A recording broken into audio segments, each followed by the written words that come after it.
faits divers nous interpellent et nous incitent à la réflexion. Ils annoncent un événement imminent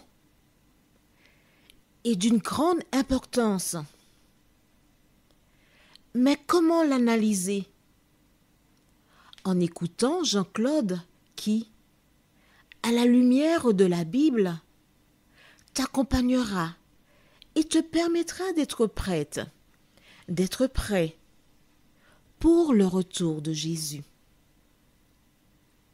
Note que les éditions spéciales sont disponibles sur YouTube.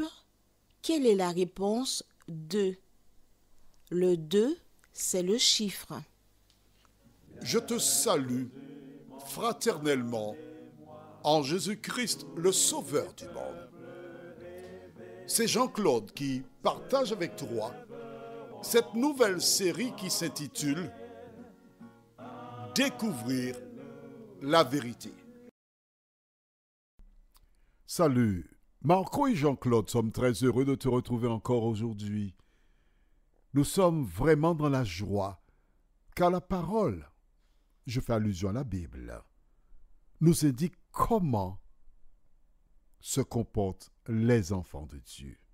Aujourd'hui, nous allons prendre le temps pour étudier Joseph se souvint. Juste avant, prions. Notre Seigneur et notre Dieu, merci. Merci pour la parole. Merci pour la grâce. Merci pour l'occasion que tu nous donnes de voir ta main à l'œuvre dans nos vies et nous aider à grandir en toi. Alors que nous nous tournons vers toi, que le Saint-Esprit, une fois de plus, nous dirige dans toute la vérité. Nous t'en prions au nom de Jésus et pour ta gloire éternelle. Amen. Rappelle-toi, nous avons vu précédemment, dans Genèse 42, les versets 6 et 7. Je vais relire parce que je voudrais que tu vois le fonctionnement de Joseph. Joseph commandait dans le pays. C'est lui qui vendait du blé à tout le peuple du pays. Les frères de Joseph vinrent et se prosternèrent devant lui la face contre terre. Pourquoi j'ai tenu à relire ce verset avec toi? Parce qu'il y a plus d'une trentaine d'années plus tôt, un peu, on va dire 25 ans plus tôt, Joseph avait dit quelque chose à ses frères. Et alors, pour mieux comprendre, lisons maintenant les versets 8 et 9, toujours au même chapitre de 42. Joseph reconnut ses frères, mais eux ne le reconnurent pas. Joseph se souvint des songes qu'il avait eus à leur sujet, et il leur dit: vous êtes des espions. C'est pour observer les lieux faibles du pays que vous êtes venus. Vois-tu, Joseph est dans le rôle. Quel est son rôle? Pourquoi tient-il ces propos? Joseph est en train de tester ses frères afin de voir s'ils ont évolué, s'ils ont changé. Mais pour que tu comprennes, parce que nous fonctionnons de manière pratique, tu as bien vu, au verset 9, la Bible déclare: Joseph se souvint des songes qu'il avait eus à leur sujet. Il avait eu des songes. De quoi s'agit-il? Il faut que tu saches. Probablement, tu te rappelles, mais c'est flou. Si tu es un lecteur assidu de la Bible, tu sais de quoi il s'agit. Mais si tu ne lis pas assidûment depuis des années, et si tu n'as pas pris des notes dans un cahier de 300 pages, comme je te l'avais dit, tu as oublié. Alors, allons au livre de Genèse 37. Genèse chapitre 37. Et je lirai à partir du verset 1er. Genèse 37, verset 1. Et nous lirons jusqu'au verset 8.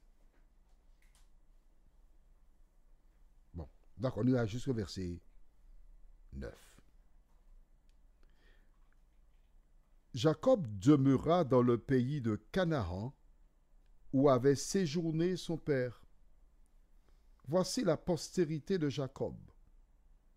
Joseph, âgé de 17 ans, faisait paître le troupeau avec ses frères. Cet enfant était auprès des fils de Bila et des fils de Zilpa, femme de son père, et Joseph rapportait à leur père leurs mauvais propos. Israël aimait Joseph plus que tous ses autres fils, parce qu'il l'avait eu dans sa vieillesse. Et il lui fit une tunique de plusieurs couleurs. Ses frères virent que leur père l'aimait plus que tous, et il le prit en haine. Il ne pouvait lui parler avec amitié. Joseph eut un songe, et il le raconta à ses frères qui le haïrent encore davantage. Il leur dit, « Écoutez donc ce songe que j'ai eu. Nous étions alliés des gerbes au milieu des champs, et voici ma gerbe se leva et se tait debout, et vos gerbes l'entourèrent et se prosternèrent devant elle. » Ses frères lui dirent, « Est-ce que tu régneras sur nous? Est-ce que tu nous gouverneras? » Et ils le haïrent encore davantage à cause de ses songes et à cause de ses paroles. Il eut encore un autre songe, et il le raconta à ses frères. Il dit, « J'ai eu encore un songe, et voici le soleil, la lune et 11 étoiles se prosternaient devant moi. » On s'arrête ici. Tu notes? Là, il parle du soleil, la lune et 11 étoiles qui se prosternaient devant lui. La lune, le soleil et 11 étoiles. Voici donc les deux songes qu'il a eus, Joseph. Alors, je voudrais que tu comprennes bien ce qui se passe ici.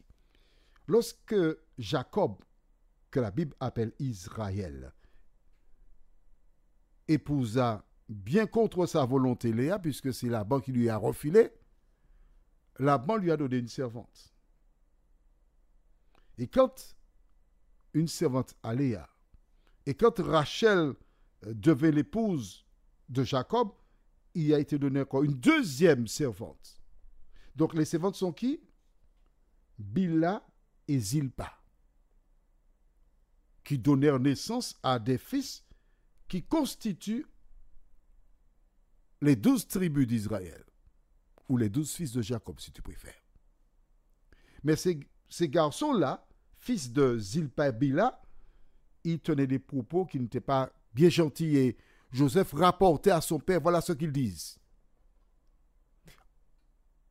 Jacob aurait dû apprendre à Joseph à ne pas rapporter. Mais pour corser le tout, il va offrir à Joseph une tunique de plusieurs couleurs, alors que ce sont les plus âgés qui veillent sur le troupeau, les plus âgés qui sont sous le soleil, les plus âgés qui affrontent les animaux sauvages. Et Joseph et Benjamin, les deux derniers, sont près de papa, et c'est Joseph qui reçoit la plus belle tunique. Tu comprends? Il y avait de quoi, en quelque part, créer chez eux. Le diable créait chez eux la haine. Et voilà pourquoi ils cherchèrent à le vendre sur l'ordre du diable, parce que le diable voyait en Joseph le Messie. Et quand on retourne maintenant au chapitre 42, quand ils arrivèrent, que firent-ils? Que firent-ils? Alors, lisons verset 6, 42 verset 6. Joseph commandait dans le pays, c'est lui qui vendait le blé à tout le peuple du pays. Les frères de Joseph vinrent et se prosternèrent devant lui, la face contre terre. Voilà donc pourquoi, lorsque nous avons lu aujourd'hui, au verset 9, Joseph se souvint des songes qu'il avait eus à leur sujet.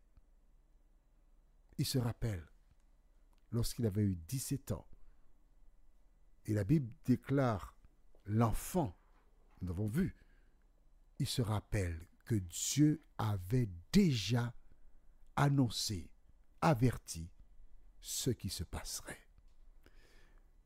Mais il y a une chose bien plus importante. La Bible nous annonce que Jésus reviendra du haut des cieux un jour chercher ses enfants. De la même manière que Dieu avait averti Joseph, Dieu voudrait t'avertir que ce monde va vers sa fin, que Jésus paraîtra dans le ciel très bientôt. Seras-tu prêt pour l'accueillir? Prions, notre Seigneur et notre Dieu.